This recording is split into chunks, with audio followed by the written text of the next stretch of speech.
Next, we're going to head into our final panel of the summit, a session we're calling the Postal Service in Vibrant Communities. The Postal Service is among the most ubiquitous institutions in American life, whether it's the center of the small town, the pillar of the neighborhood, or the familiar face of the letter carrier. We all come in contact with the Postal Service nearly every day. This panel will explore the Postal Service role in our communities, how we can better serve the many needs of the public and contribute to a more sustainable future. First up, we'll hear from Leonard, the Executive Director of Greenpeace USA, an independent environmental organization which uses research, creative communication, nonviolent direct action, and people power to advance environmental solutions. If you're not familiar with Greenpeace, you may know Annie from the story A Stuff, the acclaimed documentary she wrote and narrated that explores how our consumerist society contributes to the growing ecological crisis. Should also mention she's a board member of Public Citizen. Then we'll be joined by Andrew Butcher. Andrew has supported communities around the country in targeting underutilized land as a platform for creativity, health, justice, and resilience. He's a self-described postal nerd, and in his role as executive fellow at Carnegie Mellon's Smart Cities Institute, he developed a strategy to transform underutilized postal facilities into community assets. He now serves as Director of Innovation and Resilience for the Greater Portland Council of Governments in Maine. And finally, we'll hear from Neha Desaraju, an organizer with the Sunrise Movement. Sunrise is the youth movement to stop climate change and create millions of good jobs. Sunrise has been the driving force behind the Green New Deal and the Thrive Agenda, which recognizes the need to rebuild the Postal Service as a pillar institution in a green and just society. Annie, you're first. Take it away. Thank you so much. I'm Susan. Thank you, Grand Alliance, fellow speakers. The ideas presented in this discussion paper that we had for this conference and during these days are so inspiring. I'm excited about them all, but I want to talk briefly about three that are closest to Greenpeace's environmental mission. First, Greenpeace really values the role that the Postal Service and vote by mail play in safeguarding our democracy, a role that has already been well covered during this conference. Now, Greenpeace is an environmental organization, not a civics one per se, but safeguarding our democracy is one of our top priorities because we know that a healthy democracy is a precondition for a healthy environment. The more inclusive and accessible our democracy, the better outcomes we'll have for people and the planet. So thank you, APWU and all the postal workers for ensuring that millions could vote safely last fall. Second, Greenpeace is excited about the potential for the Postal Service to combat the climate crisis. The Postal Service has about 230,000 vehicles. It is a huge fleet and an old fleet. Many of these vehicles are 30 years old, some are catching on fire, they average 10 miles per gallon. It is clearly time to upgrade. Now, replacing that aging and polluting fleet is a major opportunity to transition to clean electric vehicles. Doing so would get polluting internal combustion engine vehicles off the road. It would stimulate market demand for EVs, electric vehicles, which would then help make them more accessible for others. And it would create good union jobs by manufacturing the cars of the future here in the US. And at this point in the climate crisis, with things as urgent as they are, transitioning fleets to electric powered by solar and other clean renewable energy is literally a no-brainer. It is happening all over the world. Transitioning to electric vehicles is also consistent with President Biden's pledge to replace the entire government fleet with electric vehicles. And transitioning to electric vehicles is consistent with the science. I assume we all know the basics of climate change, but let me just quickly recap that we are releasing pollution that is accumulating in the atmosphere. It's like a heat trapping blanket around the planet that is raising global temperatures. It's disrupting weather, water, agriculture, animal migration, ocean chemistry. It's disrupting all the systems that life depends on. The main type of pollution that's the problem is carbon emissions. And the main source of carbon emissions is burning fossil fuels. So it's really clear that we need to seize every opportunity to reduce the burning of fossil fuels, reduce it aggressively and ambitiously. In fact, the top body of climate scientists in the world, the IPCC, says that we need to reduce carbon emissions by about half within a decade. So we really cannot afford to leave any reduction opportunities on the table. And a priority place to start reducing is in transportation, which is the biggest single chunk of carbon emissions in the US. But burning fossil fuels doesn't just harm the climate, it also kills us. Now, I know that can sound like hyperbole, but it is true. There's brand new research out of Harvard University that found that air pollution from burning fossil fuels is responsible for 1 in 5 premature deaths worldwide. In the US, the number is about 350,000 premature deaths just in our country every single year attributed to the burning of fossil fuels. So we have this opportunity now to reduce transportation-related carbon emissions, to protect the health of our communities, to combat the climate crisis, and the Postmaster General is not seizing this opportunity. The Postal Service is replacing its fleet over the coming decade. But last month, DeJoy said that only 10% of those new vehicles are slated to be electric because he said, we don't have the extra $3 or $4 billion that it would take to do that. Now that claim has as much credibility as claiming that vote by mail isn't safe. It has zero credibility. There is absolutely enough money to transition the fleet to be safe and healthy. In fact, I know where you could get it. You could take it directly from the $20 billion a year that the government is spending of our money to subsidize the fossil fuel corporations. And remember also that not taking action, not reducing emissions is expensive. Last year alone, extreme weather events in the US cost the nation over $100 billion in impacts. Now, fortunately, some Democratic lawmakers are now stepping up to force the Postal Service to increase the number of EVs, but even their targets are still not enough. So we must speak up. It is all of our money, it is all of our Postal Service, and it is up to all of us to ensure that we are investing in the postal fleet of the future. And of course, once the fleet is electric, then post offices can get solar panels on their roofs and over the parking areas to power their fleet and to offer charging to neighbors when their fleet is out delivering mail. There's so much potential. And while we're at it, how about every postal fleet vehicle gets equipped with a continuous air quality monitoring device that automatically uploads the data to a centralized EPA database so that unhealthy air conditions in neighborhoods across the country can be spotted and dealt with immediately. So the Postal Service safeguards democracy. Greenpeace loves that. We love that the Postal Service can help be an ally in combating the climate crisis and building healthier communities. But there's one more role I want to touch on. The Postal Service does already help build community and could do even more. Look, climate disruption is no longer a far-off threat. It is here and now. And if you're one of the millions of people who lived through an extreme weather event last year, you know how important community is. When you have to evacuate fast because of a wildfire or storm or flood, or you have to survive without power and water, strong communities are key to help each other get through this. And yet community is in decline in the US. We know fewer of our neighbors than previous generations did. 1/3 of Americans have never interacted with their next door neighbors.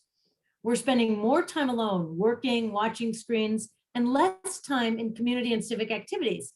And that's a problem for social fabric, for security, and for community resilience, all things that we really need in this time of increasing climate disruption.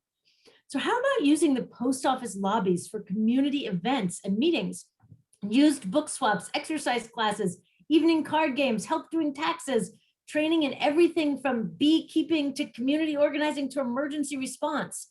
While so much of our public space has been neglected or enclosed or privatized, we have 31,000 spaces that are empty every evening. Just think of what we could do with that. So I love the idea of community events and post offices, because the more we know each other, the more resilient and more powerful our communities will be. And if we know our neighbors, we can stand together, work together, fight together to fix the huge challenges facing our country today, from the democracy crisis to the climate crisis to the erosion of community and more. These are huge challenges. And as we heard over the last few days, the People's Postal Service can be at the heart of so many of the solutions that we need. Thank you so much. That's great. Thank you so much, Annie. Next up is Andrew Butcher. Go right ahead, Andrew. Lovely. Thank you so much. Thanks so much to the Grand Alliance for hosting me. What a pleasure to be speaking with you all. couldn't have agreed with your remarks more, Annie. Well put and perfectly queuing me up. So I come to you all from Portland, Maine, where I live and work, but I'm here to talk to you about some of the work that was started in Pittsburgh and hopefully continues. It's a little bit of an itch that I've been scratching for a couple of years. So I'm gonna share a screen here just to show a couple elements of it.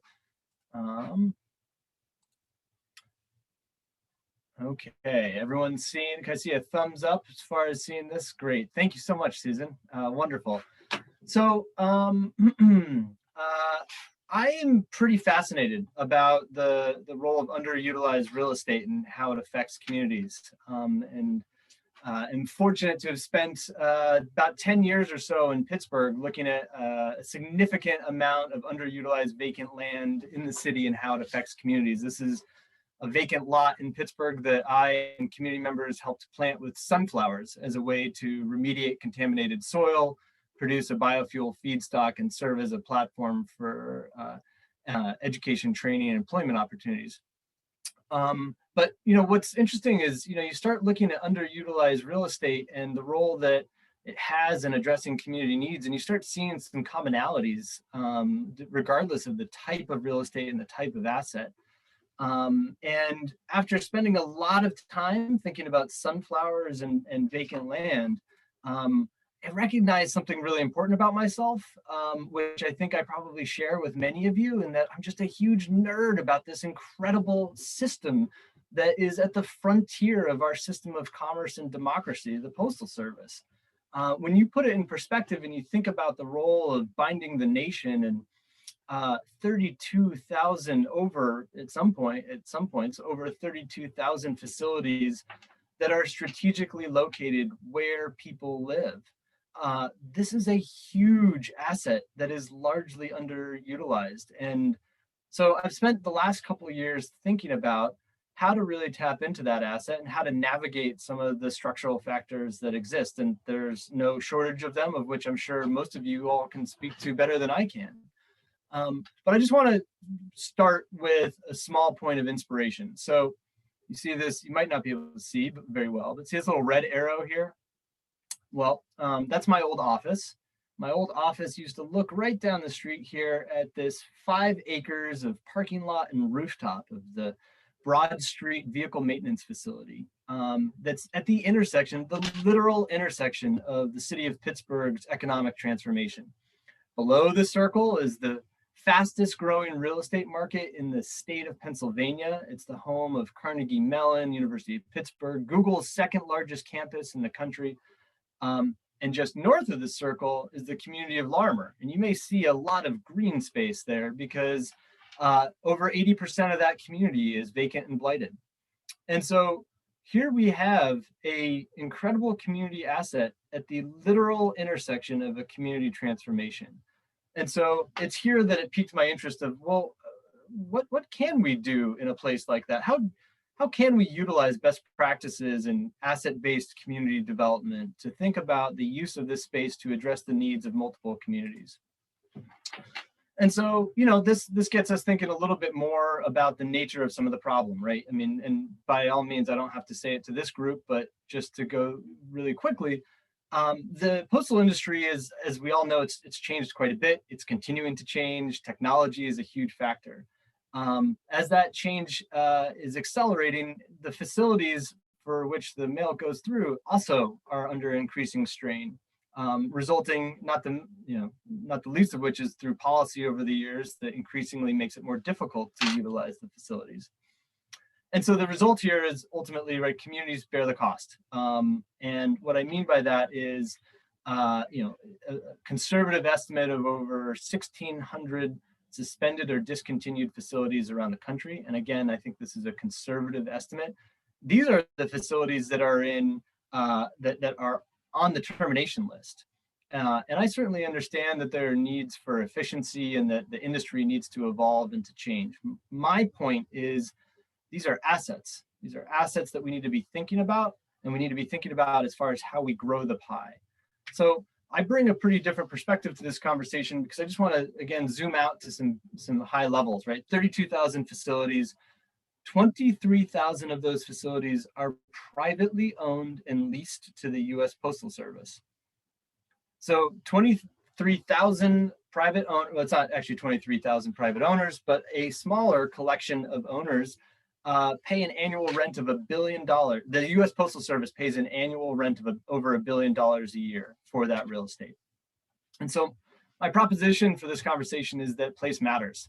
Postal facilities are strategically located where people live, and there's an opportunity here to think about how to utilize those assets more strategically and more intentionally. So I just want to pose this question to the group, and welcome discussion as we shift to the panel discussion. What's the single most important factor in the future of the Postal Service? My proposition is that people use the service, and so how do we get them to use the services of the future, as Annie was talking about? Well, we make the physical world matters. We make those physical resources as relevant as possible by the place. And so now we're into some fundamentals of community development. Now we're thinking about, all right, where is there a need? Where are those locations that are underutilized by type of facility? Once we understand the need of a particular place, and we can do that, we can look at where there's internet service, where there are families in need, unemployment, education rates. We can understand the places of need and then look at the facilities by type. Where are the privately owned facilities that are multi-lease and that are currently underutilized? And then what are the partnerships that we can layer to utilize those spaces? Maybe they are hubs for community connectivity. Maybe they are hubs for community health services, distributed energy generation and storage. And so my proposition for us to consider is that a key to this, a key to figuring out the future and to saving the Postal Service, is to think about added value. And there are currently a lot of constraints to adding that value. The sanctity of the mail is a real thing, and I've come to appreciate that supremely. The work that is done to make sure that the system is effective is no small matter. We can't get in that way. And so we have to be thoughtful around the locations that allow us to navigate around those constraints. But once we do that, then we have an actual opportunity to broaden the tent. And so my call to action for this group is to think about, how do we broaden the tent?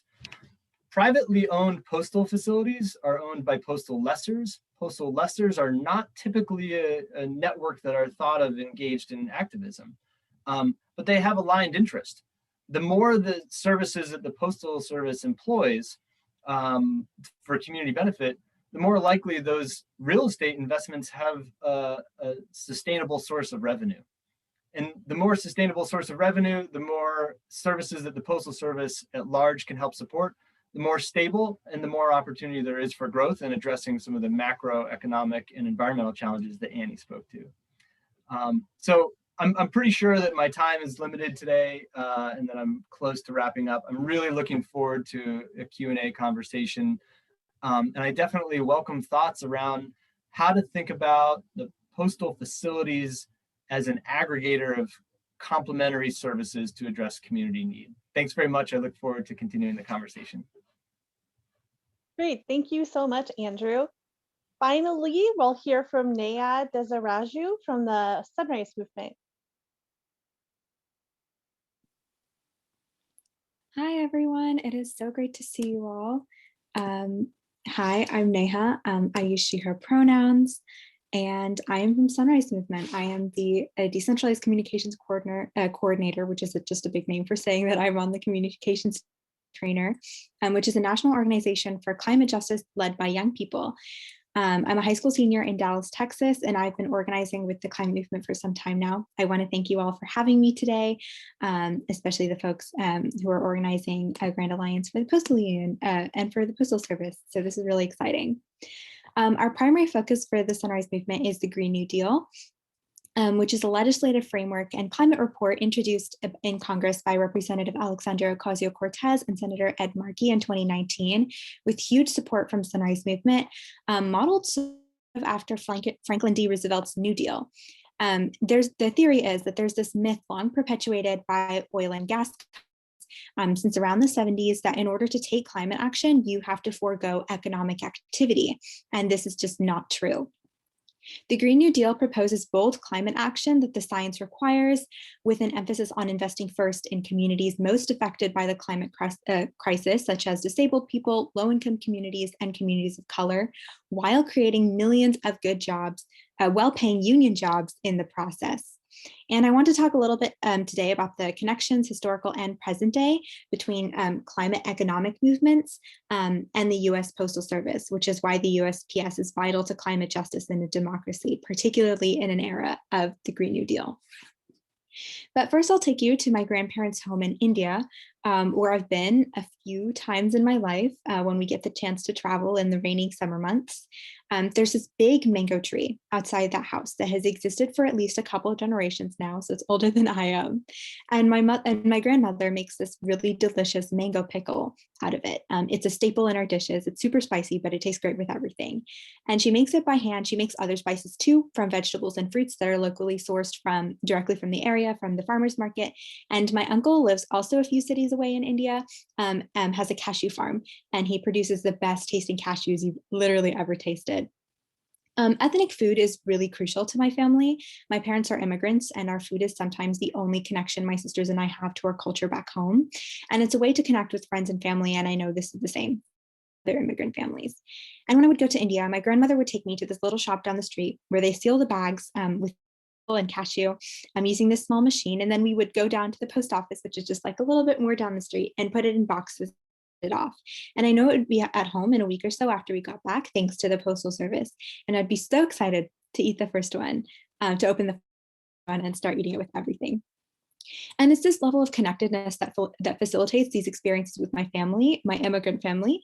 To be able to experience such good food from back home so often wouldn't be possible without the Postal Service. So to be able to support local businesses halfway around the world, again, wouldn't be possible without the Postal Service.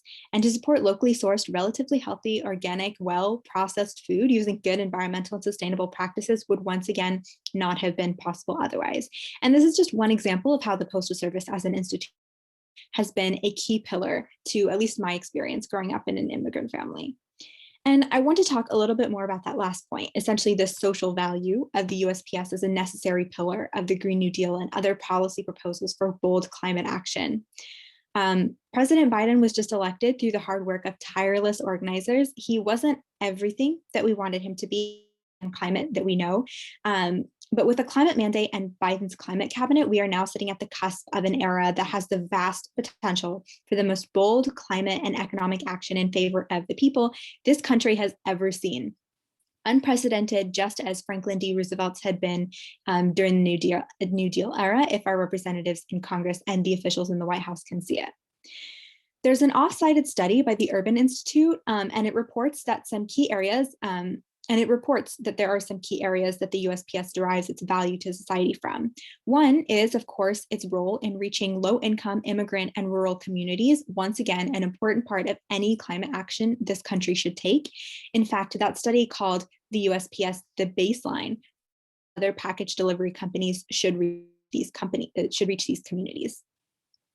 Another is that it fosters a well-informed public, which, as we know, is crucial to a democracy. And we've talked a little bit about that before in this session. This is one of the foundations of the Green New Deal. And it's the idea that our government should serve our people first and foremost, not special interests. And in order to see any real mass change for the climate justice movement, we require a well-connected citizenry. And I am firm in my belief that the USPS still holds an important role in this goal. And the other important area that I'm going to talk about, although the report describes a lot more, is that that there's an often overlooked importance of the Postal Service. And it is the fact that it is very literally a lifeline in the wake of natural disasters, which I believe Annie talked about a little bit earlier as well. In the wake of Hurricane Katrina and Hurricane Harvey in Houston, which affected my family in Houston, the USPS was able to reconnect displaced people, distribute relief funds and packages, and deliver medicine. They did the same and are still doing the same in the wake of Winter Storm Uri in Texas, which severely impacted my community in Dallas. Friends here were able to get help quickly from elsewhere. Many people sent money, food, clothes, etc. And during this pandemic, the Postal Service is doing the important job of connecting friends and family, as well as delivering PPE, masks, and getting help to the people who need it. And yeah, the Postal Service has had a long history and has almost constantly been threatened by the special interests of many of our representatives on Capitol Hill and in the House for the past several years. But even FDR recognized the genius of the USPS and how crucial it was when it came to taking bold action on the climate and the economy. During the time of the Green New Deal, $188 million was provided for the creation of public buildings. And during this period, during the New Deal era, more than 3 times the number of postal office buildings was created than in the previous 50 years. They realized that the Postal Service was becoming increasingly important in an ever more connected society, and in a society recovering from a period of hyper low economic activity like we're seeing today. They built, I believe, 1,100 total buildings, also famously employing young men previously without jobs to do so. And also famously, the Treasury Department beautified hundreds of post office with scenes from nature and history through the famous New Deal murals. But really, though, I think one of the biggest areas with huge potential within the USPS is its capability of providing thousands of good jobs. One common argument against climate action is that if we transition to a renewable economy, thousands of workers who work in non-renewable energy will lose their jobs. But whatever climate action we take, we know that we need to make an investment in a just transition, whether that's an investment in training these workers for new skills that would make them employable in a new renewable energy, or guaranteeing a well-paid government job. The USPS could design for what well-paying union jobs for a Green New Deal future could be. And although that standard is threatened by foes on Capitol Hill and beyond, thousands more jobs could be created within the USPS alone to transform the USPS into a key green institution, a paragon for what green government guaranteed jobs look like. The fight for labor, the fight for climate, and the fight for the Postal Service are inherently intertwined. And I want to thank all of you for being here today and for listening to a young high schooler with dreams of a future where she can always find a green union job, where her government isn't run by special interests, and where everyone has the right to clean air, water, and food. I know there's a long, long way to go in this fight, and I am decidedly in it for the long haul. I hope you are too, and that we can stand in solidarity for a green, just future. Thank you. Wonderful. Thanks, Neha. So inspiring. And I just want to thank all of our panelists, Annie, Andrew, and Neha. And now we have some time for questions and answers from all of you before we head into our final breakout session of the summit. Reminder, if you have a question, it's best to identify yourself by hitting the raise hand button at the bottom of your screen. If you can't find that, you can also literally raise your hand or call yourself out in the chat. We'll call on you and ask you to unmute yourself, and you can direct your question to any one of our speakers. And Steve's going to help me out again and let me know who's on deck. Thanks, Susan. We've got David Yao for the first question. David's a postal worker in Seattle. Yeah, hi, thank you, Steve. I'm a lead clerk in Seattle, also an officer in my local, the APWU, and I'm a big fan of electric vehicles. I drive a plug-in hybrid, and I noticed as soon as I got one that my fuel costs dropped to about 30 to 40% of what they were before we switched over. I really think this is the awarding the contract for up to 165,000 delivery of vehicles is a huge opportunity for the Postal Service to make a statement that we are leading the way in terms of trying to have a sustainable environment. Unfortunately, the awarding the contract to a different company that wasn't offering 100% electric vehicles is a problem. Amazon has ordered 100,000 electric delivery vans, and I'm just worried in the future we'll see Amazon saying, we are the green choice. We have electric vehicles. You know, the other folks are driving those old fossil fuel vehicles.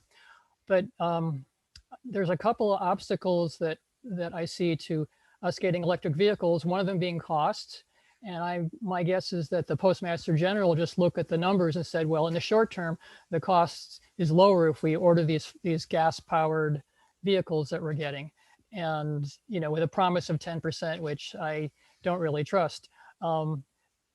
It seems like, given the economics, even though they're cheaper in the long run, that we might need to get a subsidy from Congress that's directly targeted to enable not only the higher purchase costs of electric vehicles initially, but also the charging infrastructure is really important.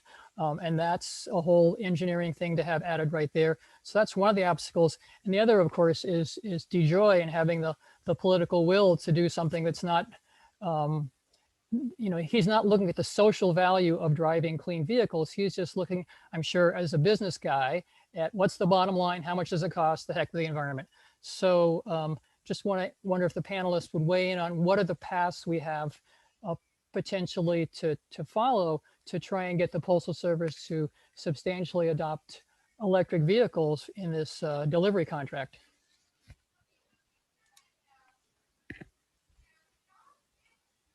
I'm happy to chime in a little and then others can join as well.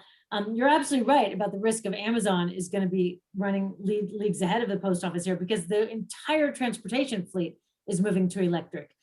California, where I live, and Massachusetts have both banned the sale of fossil fuel cars after 2030. A number of countries in Europe are doing that. Norway is which is very heavily dependent on fossil fuel revenue, is banning the sale of gas-powered cars in 4 years. The entire country is banning the sale in 4 years. And our Postal Service says they can only get 10%. I mean, it is absolutely crazy. You're right, it's political will. You're right about cost in the short term. If you look at the long term, it is actually cheaper, but there is a shorter upfront cost. But that's bullshit. They always say there is not money when there's something good. Congress gave fossil fuel companies $15 billion in pandemic-related subsidies and aid. Why is there always money when there's some fossil fuel company that wants it, but when we want to invest in a clean and healthy community, there isn't money? So we have to really reject that argument. There is a new bill that it was just introduced last week. I'll put it in the chat. I think it's Postal Service Modernization Act, something like that, Vehicle Modernization Act. I'll put it in the chat. That is looking to increase from 10% higher, but it's still nowhere near where these other countries and states and where the market is going. So instead of just supporting that, we need to call all of our elected representatives and tell them to support that and strengthen it. There is really no reason, if you care about climate, if you care about health, and if you care about long-term financial resilience, there is no reason to not commit to 100% electric vehicles. But I'll put that in the chat, that law.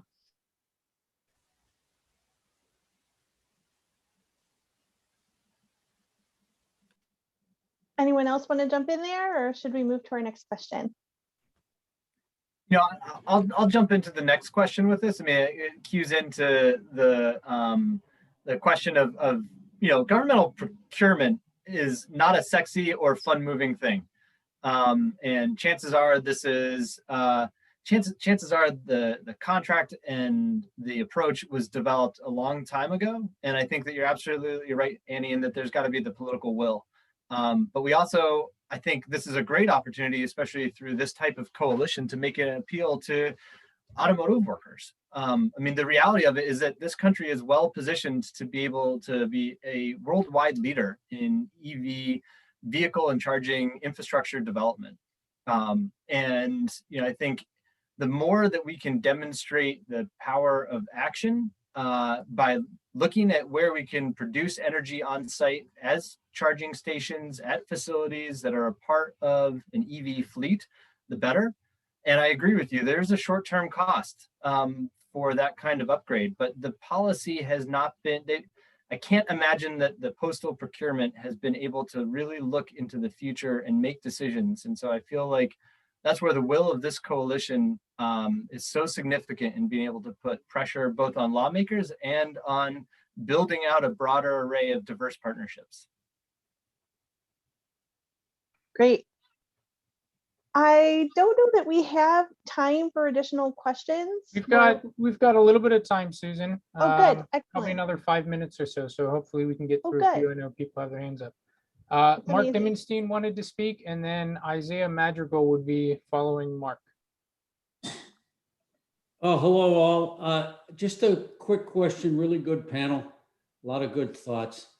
Taking a lead from the Canadian Union of Postal Workers and their plan for powering the electric grid and network throughout Canada, we've been very intrigued by the idea of electric charging stations at post offices. And I know Sister Annie touched on that some, but if you could address beyond the importance of an electric fleet for the post office, how important do you think the infrastructure of the Postal Service with its 31,000, 32,000 facilities, but how important do you think that infrastructure can tie in to the whole question of the future of electric cars throughout the country, for the people of the country, for the consumers, for the drivers, and its reach into areas of the country that maybe would be harder to bring that infrastructure to?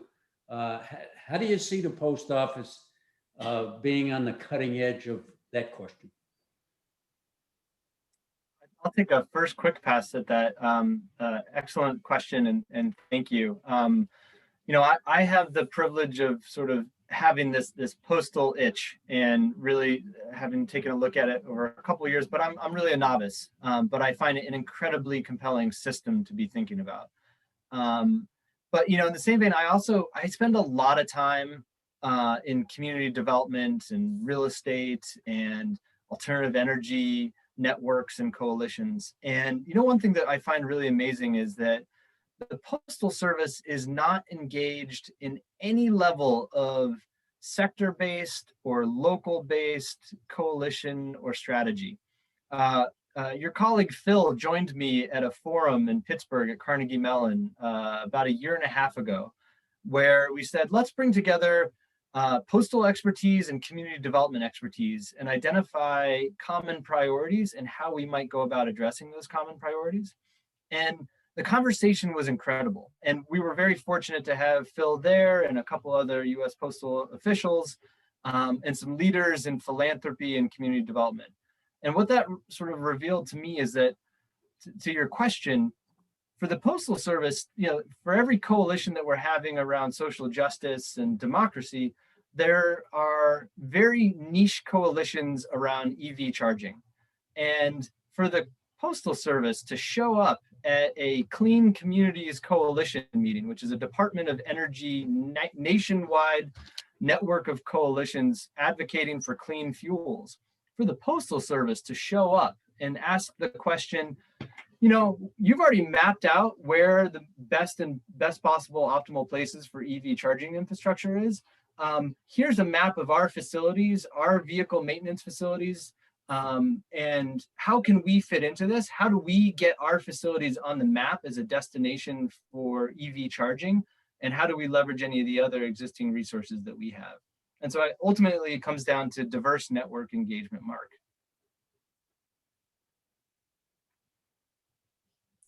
I'll add also that I live in Berkeley, California, and when I walk my dog, every third house has an electric car, but they also have a driveway. And if you don't have a driveway, it's really hard to charge your electric car. And so if the Postal Service would switch to 100% electric vehicles and put in those charging stations, first of all, it's going to make electric vehicles more accessible to people because it'll stimulate demand and shift the market so that they're more available. But also people who don't have driveways, people who live in apartments, they can then have a place where they can charge during the day. And the other really huge benefit is the job creation. The fossil fuel industry has shed over 100,000 jobs over that last year. And there is no plan for a just transition for those folks. And if we're going to meet the scientific targets, we need to shed a lot more fossil fuels. So think of the job creation potential and how that would help mitigate against some of the labor opposition to climate solutions if they had good union equivalent jobs in their own communities putting in this charging infrastructure. So across the board, it would just be an absolute win-win-win on every level. Yeah, and I just want to talk a little bit about the jobs as well. Like personally, like I have been seeing just like the amount of jobs that could be created just right now. Just someone could just say, okay, we're creating jobs right now because we are going to winterize our energy infrastructure. We're going to transform the entire Postal Service fleet to be 100%, to use 100% renewable energy, 100% electric vehicles. The amount of jobs that could be created with that alone could stimulate the economy as we're coming out of a COVID-19 economy lull. And just in the next 10 years, these could be government guaranteed jobs. And the just transition that this would require would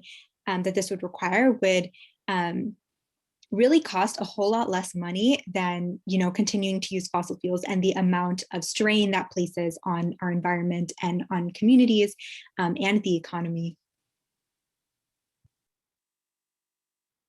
Great. This is a conversation very close to my heart. I used to do environmental work on clean energy jobs in Michigan and building EVs and the batteries for those cars. So love all these thoughts. Let's move now to Isaiah Madrigal's question. Susan, we'll make that the last one before we jump to the breakouts. Makes sense. I'm gonna keep it a broad, open-ended question. I'm just gonna speak as my experience being here in Dallas, going through what it seems like a unraveling of systemic institutional problems. And I work at the Dallas NDC here in off 30 in Hampton, and my grandmother has worked for the post office for 20 years, and she spent her whole life trying to earn a house, earn cars to be able to drive to the places she needs to go. And it goes back to the accessibility of what Neha was talking about earlier, of a good union job. And for me, it was accessible. I had the connection. I had someone who's in that field that I could go into and have a good minimum wage job. And I think it's important for all of us here to be organizing within our workplaces and talking about these things. I also want to touch on the whole the joy thing. I think it's important that we touch base on that, what it is. I think it's important we look at the work hour day. I think those places could be network distribution centers. I think they could be run 24 hours. I think we could lower, historically we've done it from 12 to 10 to 8. I think we could go down to 6 or 4 hours. Now with COVID being rampant as it is, we don't have the amount of trace detections we have. If we separated the shifts, we paid good union wages. We hired more maintenance people because we already need them for our machines that have been damaging packages. We're understaffed. We're running really, really hard sometimes at night, overlooking our breaks, and we do it because we believe in this service. And I want everyone to take a look at within themselves today and ask, is it accessible? Is it really accessible to everyone? If it's not, we need to make it. Democracy means nothing if everyone can't participate. Thank you. Yeah, That's thank great. you so much. Oh, sorry, were you going to say something, Susan? Oh, go ahead. No, I was just, feel free. Okay, yeah, I was going to say thank you so much for sharing that, Isaiah, and I completely agree with you. The fact is that I truly believe that the Postal Service has a huge potential to become really the gold standard for what accessible union jobs should be, especially as we ensure a just transition. And I know that Sunrise has been fighting for a $15 minimum wage and really guaranteeing a good union job for everyone. I think that's super important and that's really going to be the thing that pulls us out of this, out of lower economic activity, and really stimulates economic activity while providing that accessibility, especially for low-income communities, communities of color, and historically disenfranchised communities, and people that have really not seen themselves represented in our policies and in our policy making when we talk about climate action. So thank you so much for sharing once again. And I think that's something that we all need to keep in mind, is that as we're creating jobs, they need to be accessible. They need to pay a living wage, and we're really fighting for guaranteed jobs for everyone that are union. Great. While I know people want to hear more and want to have more discussion, I think looks like it's time to go ahead and move to the next section of the summit. So thank you again so much to the panelists. It was really great to hear from all of you.